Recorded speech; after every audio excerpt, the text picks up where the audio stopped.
Good morning, everyone. Welcome to the Audit Committee meeting here at the Town Hall, Clacton, on Thursday, 25th of July 2024.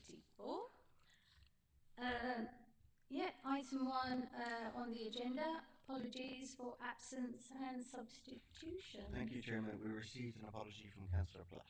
Thank you. And number 2, minutes of the last meeting. Are we all happy with them? Thank you. Declarations of interest. There are none. Questions or notice pursuant to Council Procedure Rule 38. We received no questions, Chairman. Thank you. Okay, have we got Steve from BD? We have got Steve. So if you're happy for Steve to give the committee an update, that'd be very helpful. Thank you. That'd be brilliant, Steve. Hi everyone. I assume you can hear me okay.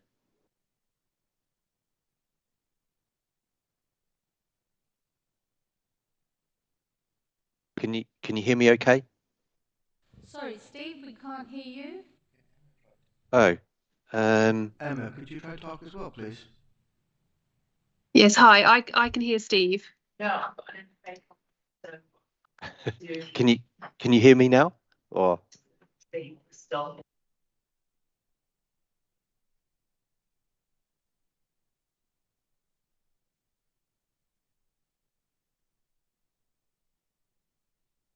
I don't know if you could hear me. Could you?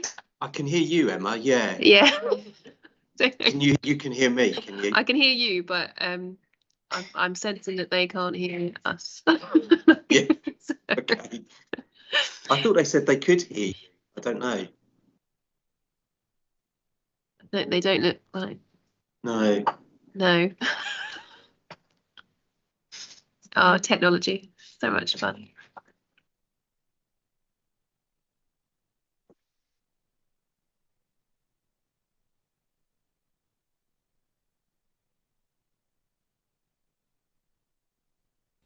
Is that okay? Can you hear me now? Sorry, Steve. Bear with us. Oh, okay.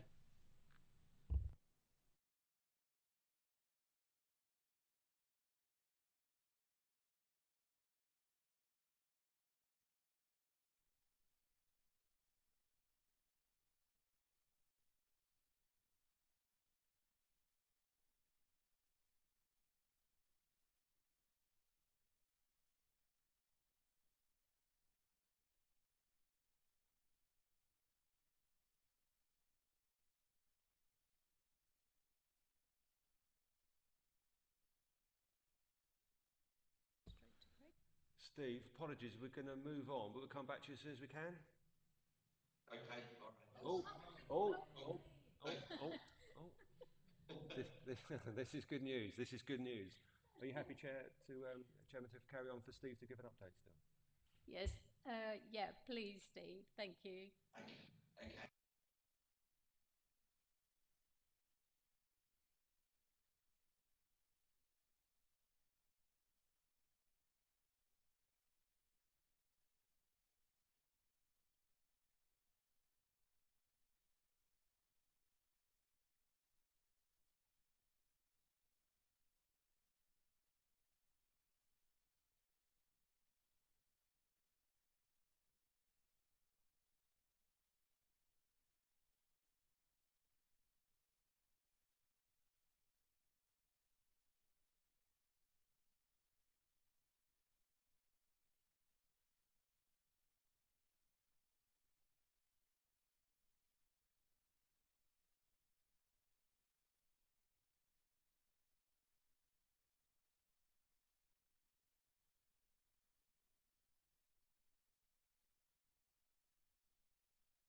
Thanks, Steve.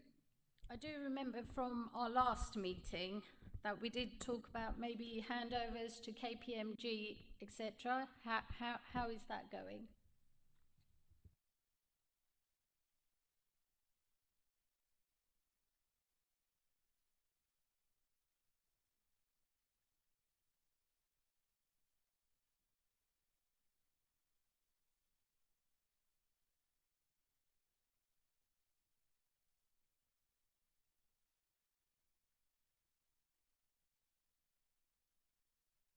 Okay, thank you. I think, Emma, you want to respond?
Yeah, thank you, Emma. Have you got to add anything? I was just going to ask Emma. I don't want to put you on the spot at all, but I know when we've spoken, basically picking up the point you just made there was that although it's still subject to guidance and bits and pieces, I think I'm right in saying you were still quite keen to work towards the original backstop date where we could.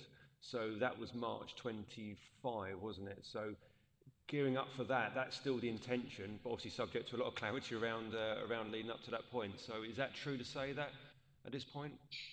Yes.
Yeah, Councillor Fairley's got a question. Thank you. Actually, Chairman, probably to you, to Richard. Is there anything that we are able to do as a committee by way of recommendation that could ask the question or push for this backstop date to be given by whoever it's got to be given by? Absolutely, absolutely. Yeah, you can ask me, instruct me to make those inquiries and seek clarity from the new government. There is an item on the table of outstanding issues report as well, which was it was a bit cryptic, but we kind of said that is there an alternative being discussed? It felt as if there was an alternative being sort of talked about. So, but it was a bit cryptic, so I don't want to sort of read too much into that. So at the moment we are waiting for that sort of legislation, as Steve and Emma have mentioned about those backstop dates. That feels like still the plan, but as a committee, you know, I think it'd be quite right to ask me to make the necessary inquiries with the relevant organisations to bring that forward as soon as possible, because I think we all need to move on, don't we? As we've said. Yeah. Yeah, I think that would be a good idea for us to do, Chairman, if you are so inclined. And I think Fair point. I think the natural point is in the table of outstanding issues, because it's covered in there. So if you want to have that recommendation on the back of the table of outstanding issues report, that'd work well. Yeah.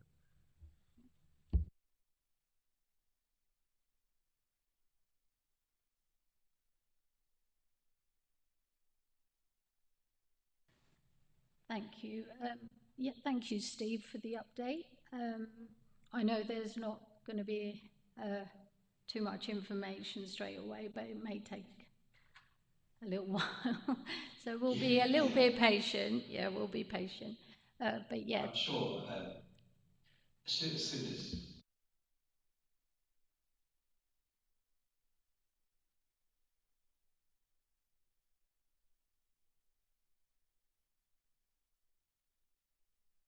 Thank you. Okay, we'll move on with the agenda. You're welcome to stay, Steve, if you want to, or if you want to finish the call, that's absolutely fine. Thank you. I'll drop off if that's okay. Thank you. Thank you. Thank you. Thanks. Okay, item 5 then, report of the internal audit manager. Thank you.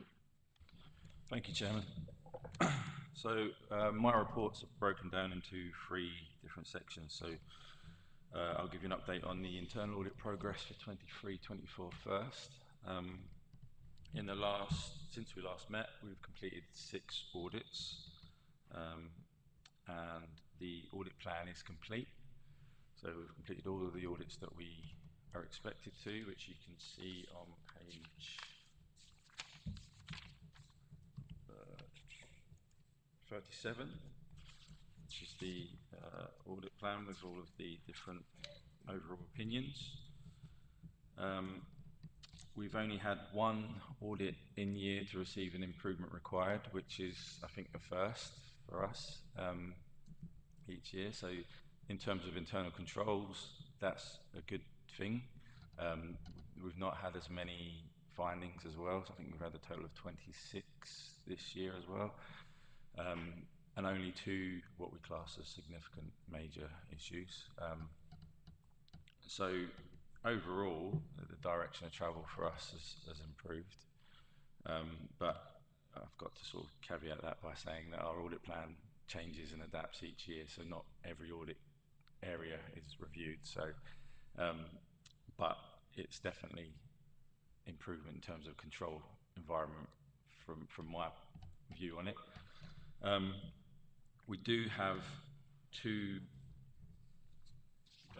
what we class as major findings, and that's to do with project management. So that was the audit, one of the audits that we completed in the latest period. The findings are on page 29, and so our project management review covered a number of different projects over a number of years. So the idea was to get a broad view of project management in every department and look at sort of how it's managed operationally and against our constitutional requirements. Within the 2 findings that we have, so the first one was to do with a lack of periodic project updates. So in terms of, we're not saying that there were no updates throughout this, but the idea is that we want to get that consistency approach across the board. So at the moment, I think we, as an organisation, we mainly report an exception. So when there's an issue, and what we would rather see across the board is more of a proactive approach to say this is how the project works, and have a standard that every project is expected to report in this way. So we've made a recommendation that there is some kind of project board that would look at that in terms of ask those questions of each project, and is it in line with how the organisation wants it to be. Look at how regular that reporting requirements will be. We've not suggested exactly what they should be.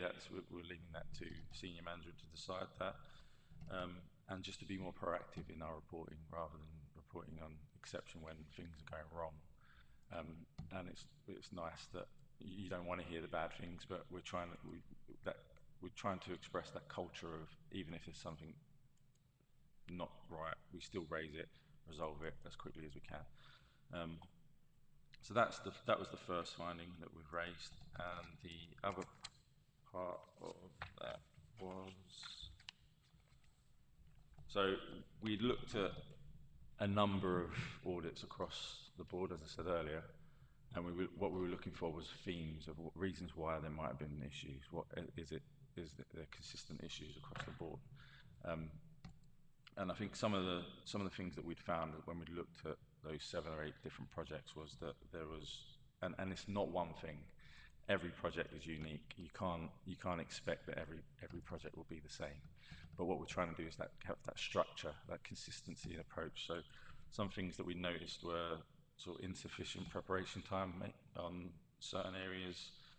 Specifications maybe could have been a bit different, or used someone else to do it. Variation orders not being, of the contracts not being there or correct. Contingencies could have been maybe thought about sooner, or have a bigger contingency, or inaccurate estimates on different things. Therefore, you might get overspends from just your estimates not being anywhere near what they should be. And that's not, we're not saying that that's anyone's fault, or there's no, these are just the areas that we'd seen where it was the sort of more consistent areas where there were some issues. So I suppose what we're trying to do is highlight that these are the areas that we'd want this new project board to maybe look at, and have that consistency in approach going forwards.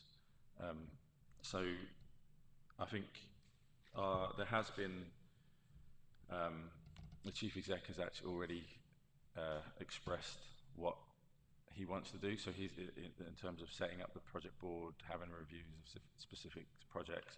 So senior management are already addressing these issues. So for me, that's a good thing. So I think that in terms of my update, that's in terms of progress and 2023-24 plan, that's everything. So I'm happy to take any questions on those areas at the moment before I move on to my head of audit opinion. Any questions so far? Yep, sorry.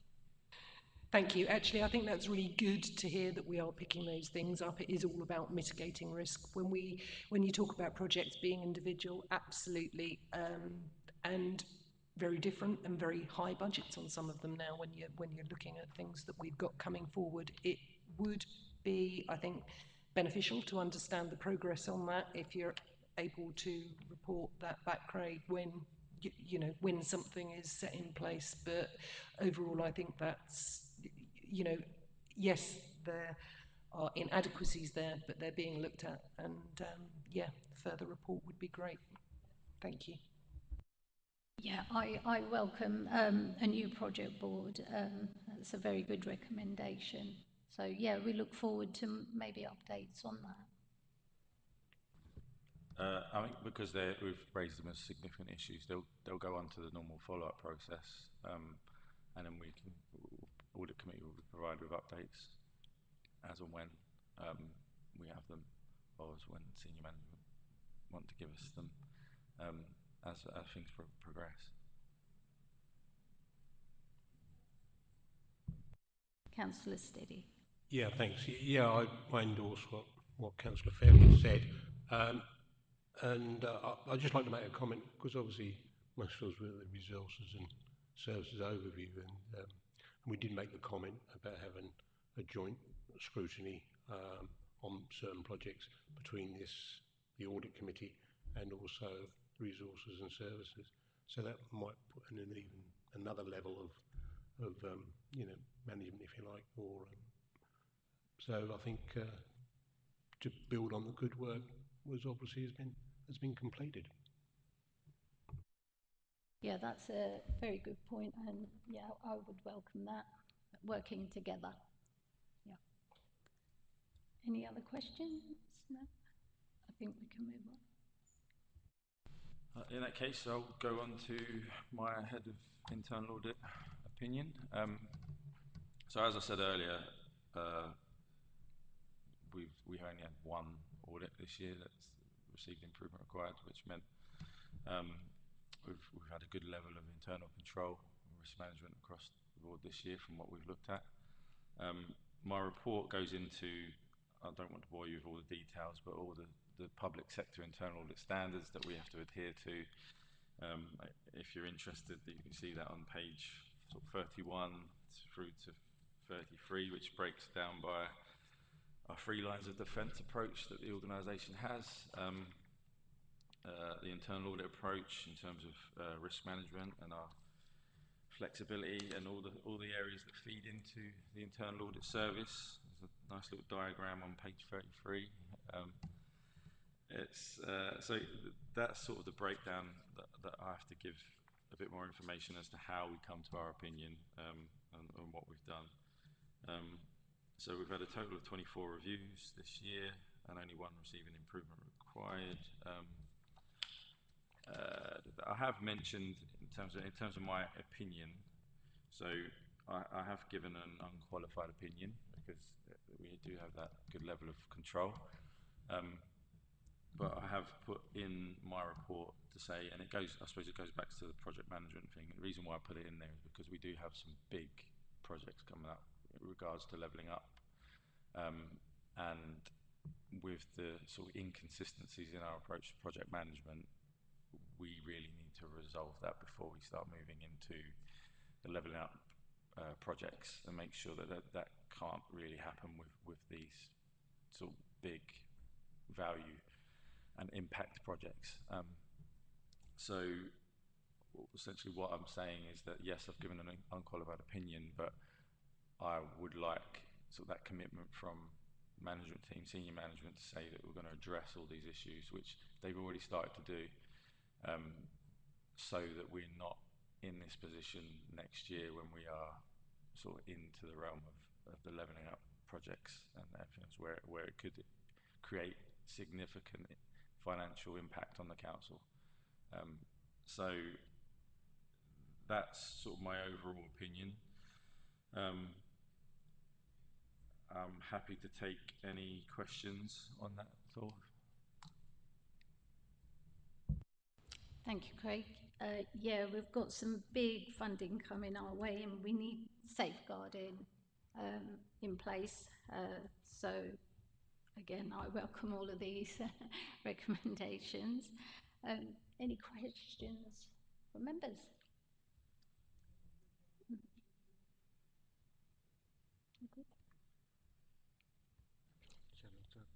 Can I, if I raise a point? Yes. Because I just wanted to say that. Thanks, Richard. Just want to say that with Cabinet tomorrow as well, is that it's important to highlight the additional resources are being proposed to support the major projects associated with levelling up funding. I mean, it's tens of millions of pounds, and that will be subject to Cabinet to considerations tomorrow. That additional capacity and the right skills to support the delivery of those projects going forward as well, which picks up a lot of points that would have been raised already.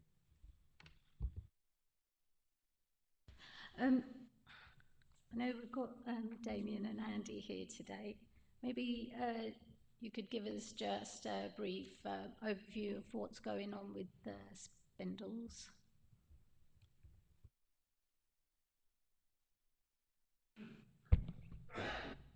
Thank you, Chair. I think most of us will be aware of the issues that we've had with spindles, and we were at overview and scrutiny on Monday, explaining where we got to there. It's difficult for me to go into too much detail because there's currently a review taking place of what happened with the project and how we got to that position of having in excess of £300,000 of unauthorised expenditure. From my perspective to this committee, it's really about trying to give you assurance that a management team are aware of the issues and are dealing with them. The Chief Executive has sent out very strong messaging in and around how officers behave and how they deal with projects and budgets and their responsibilities to ensure that they follow the rules. From my perspective, I'm currently looking at reviewing how my department deals with projects, monitors projects, and how we can put in an additional layer to ensure that we don't have this situation again. As I say, it's really hard for me to go into any significant detail until the review is finished, but just to give you that assurance that at senior level we take this extremely seriously and we're looking to try to address those issues as swiftly as we can. Any questions, members? No. No, there's an inquiry going on, so yeah, we'll get those facts in due course.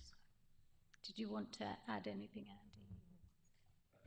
No, thank you, Chair. I don't think, from my perspective, obviously there'll be lessons learnt, and we'll look to try to improve on our performance moving forward once we understand those issues and what those lessons actually are. Brilliant, thank you. Okay, we'll move on then. 2. Oh, sorry, Chair. Sorry, Craig. One last bit from me. It's just to update, just to let you know that the new plan is underway and that we've got 6 audits ongoing at the moment, and that we're progressing, and we'll give you the update at the next committee. Councillor Fairley. Thank you. Craig, in regard to the internal audit plan for 24-25 and field work, you know what question I'm going to ask. Does PAT testing fit into there at all? Sorry, does PAT testing fit into there at all? It does, and it will be part of a wider review as part of, not on its own, but it'll be included in one of our reviews going forward for the year. Excellent. We can expect to see it within field work, etc., coming through. That's lovely. Thank you. Thank you, Zoe, for bringing that up. Yeah, we visited Northbourne a little while ago, and that was a very interesting visit, very enjoyable, but good insight into the workings of the council depot. So yeah, very good. Thank you, Craig.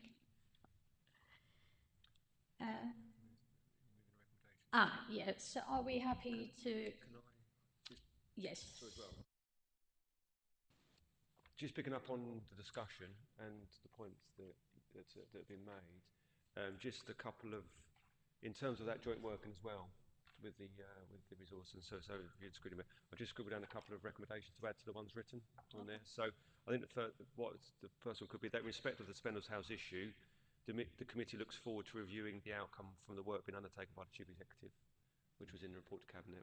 And secondly, notes and endorses the proposed joint working with the Resources and Services Overview and Scrutiny Committee, and will seek to identify the associated opportunities for a combined exercise with that committee going forwards. So we'll work on that and bring that together. But if that's just picking up your discussion, if that kind of reflects what you've just sort of raised there, those 2 recommendations. So as written with those two recommendations, if you're happy to move and second those as appropriate, that'd be helpful.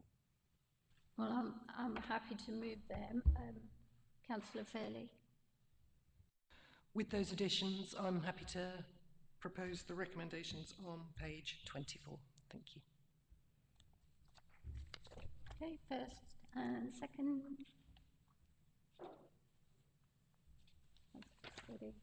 Yep. Yep.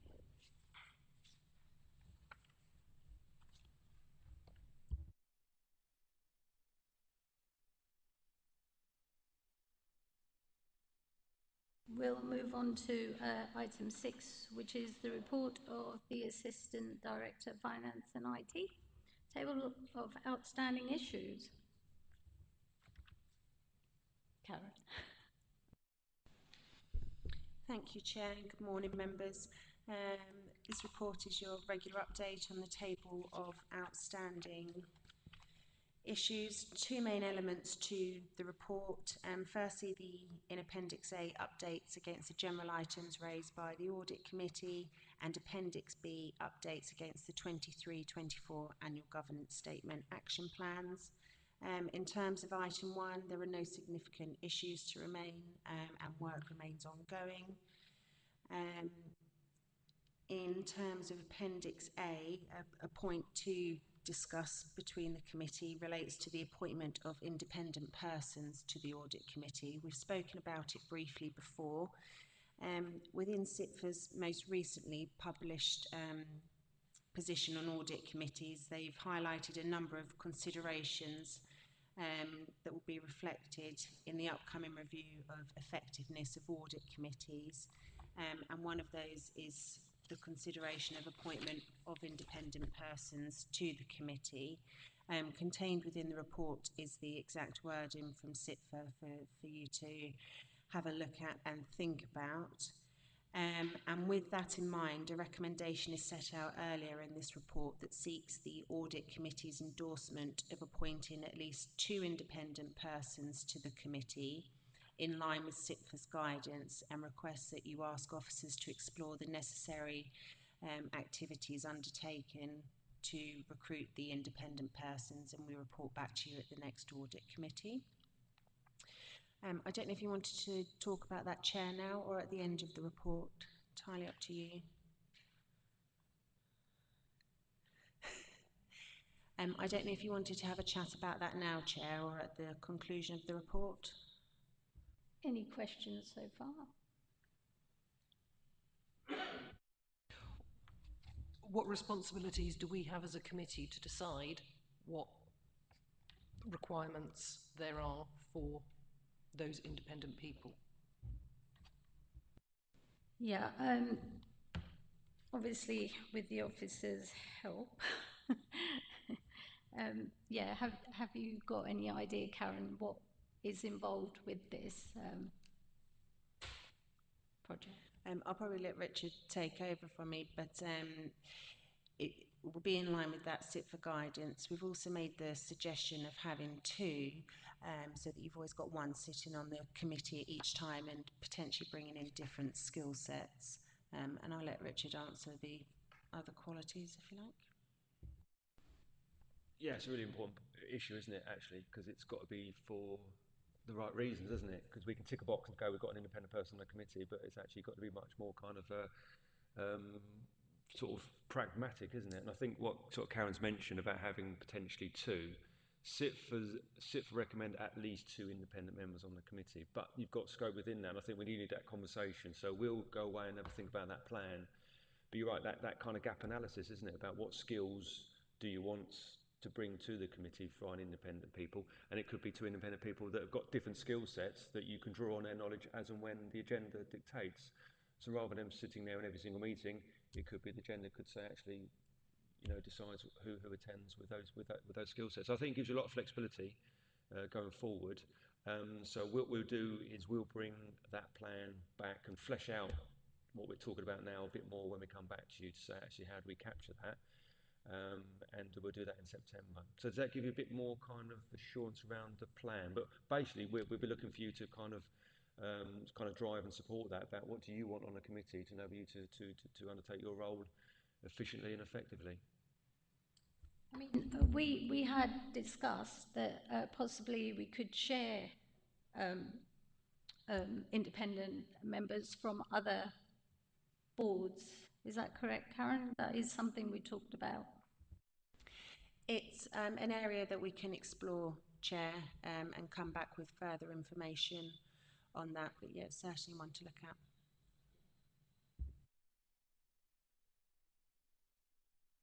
It's all still new, but we'll certainly hear more about it as it progresses, right? Yeah, exactly. And I think it all goes back to that point is it's got to be done for all the right reasons, hasn't it? It's got to generally support you as a committee to do your job properly. You mentioned about the effectiveness of the audit committee as well. It's all mixed in with that, the training and everything else. And if we get the right people, we can look across other sort of panels we've got. We can look, at other councils as well and say what opportunities have we got to get the right people in to support you going forward. So it's very much to develop, but we'll make sure you'll be at the kind of the you're pushing and prodding us to make sure that that goes forward as you what you want as a committee, fundamentally. Yeah, so once we've got all the information, etc., if we decide we don't want to go forward with that and we just want to keep our audit committee as it is, we can decide to do that, right? You can. We'd articulate, because you get challenged on that. You get challenged why you've been given best practice to have at least 2 members on the audit committee. So if we didn't go down a route, we'd articulate why we didn't want to do that. So we can pick it up as we go forward. So, but hopefully we can have a lot of conversations as well outside of the meeting as well, because it'll take quite a lot of conversation to reach the right points with this one. Yeah. Yep. Councillor Fairley. Is there any guidance, Richard, as to who can and who can't be considered as an independent person? The obviously political side comes into it, so there's obviously people will get discounted, but no, I mean it's fairly sort of we'll dig out the right guidance and provide you with that information, but it's very much around the appropriate skills that you need. You could have a retired Section 151 officer, couldn't you? For example, that's got no political affiliation to and then obviously that would be a person that is, if they're available. But that's another point, is availability, isn't it? Because you might want some certain skill sets, but who's out there that can support the committee? That's the other challenge, isn't it? And that kind of recruitment side of life is to get those people in. But no, what we'll do is we'll flesh out, because I said we've kind of raised it as a principle, looking for you to endorse that principle. But again, we'll share that information with you, because it's out there. CITFA provided some information, and we'll dig that out and make sure that's in front of you, so to kind of guide your considerations and thoughts going forward. So yeah. Yeah, more information on that to be shared would be brilliant. Any further questions? Yeah, Councillor Steady. Yeah, I think possibly our strapline could be to get the right people in the right place at the right time. So it could quite well be we're saying 2 people, but it could quite well be that we decide on 4 or 5, depending. Just going back to what Richard said, specific and focus in on things, because I think one of the things probably coming from the inquiry will flag up different areas. Not necessarily critical of the organisation, but also showing opportunities to expand it as well into other areas. That's right. That's like outside opinion matters. So yeah, valid point.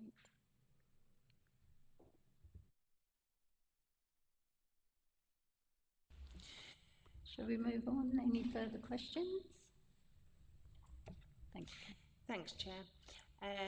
The next item to look at is the annual governance statement. The 23-24 one has been published at the end of May alongside the unaudited statement of accounts, and the new table of outstanding issues attached as Appendix B. By taking this approach and bringing it so early, it just allows the committee to get a head start on the outstanding work so that actions can go along. And you'll see in Appendix B that we've got last year's outstanding actions carried over to run alongside. The last part of the report was the delay on external audit actions, but I think we've heard from Steve, Chair, so I don't think you need anything further from me. And then it's for committee to consider those recommendations, please, Chair, at the beginning of the report. Well, I'm happy with those recommendations. How do members feel?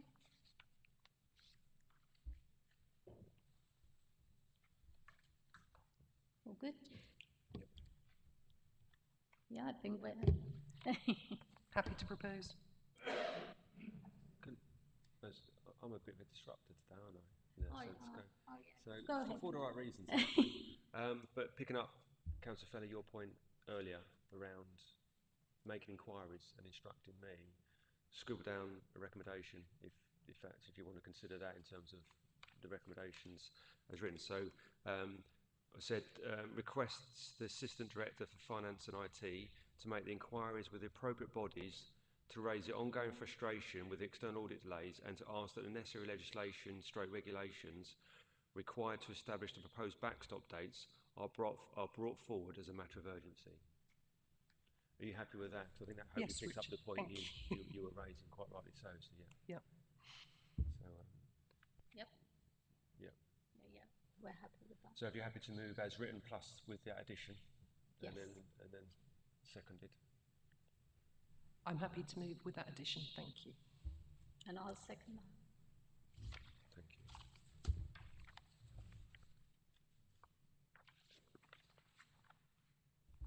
I think that concludes our meeting for today.